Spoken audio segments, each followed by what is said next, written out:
अस्सलाम वालेकुम वरहमतुल्लाहि वबरकातुहू। आज ये जो वीडियो मैं लेकर आया हूँ उस वीडियो में हम आपको बताएंगे कि 9th के एग्ज़ाम और 11th के एग्ज़ाम जो है वो कब तक होंगे और 12वीं के जो एग्ज़ाम हो चुके हैं उनके पेपर किस तरह से चेक होंगे। तो व्हाट्सएप पे बच्चों ने मुझसे कांटेक्ट किया कि सर हम लोगों को ऐसा मैसेज आया कि एग्ज़ाम जो है वो कैंसिल हो गए हैं, लेकिन एग्ज़ाम कैंसिल नहीं हुए। अभी भी जो है लॉकडाउन जो चल रहा है उसके हिसाब से यहाँ पर जो सर्कुलर आया है उसके अंदर दिया है कि लॉकडाउन जो है वो 14 तारीख तक है। तो 9वीं का जो एग्ज़ाम है और 11वीं के जो एग्ज़ाम है वो 15 अप्रैल 2020 के बाद जो है उसका फ़ैसला लिया जाएगा। ध्यान से सुनिए, सर्कुलर के मुताबिक दिया है कि 9वीं और 11वीं का जो एग्ज़ाम होने वाला है वो 15 अप्रैल 2020 के बाद होगा।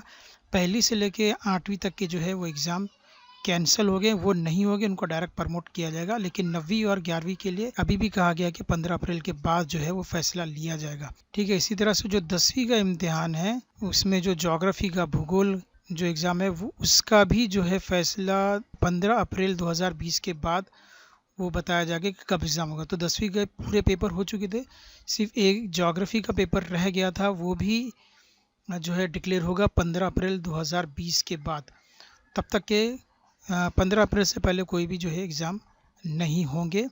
11वीं 9वीं और 10वीं का जो है वो 15 अप्रैल के बाद बताया जाएगा।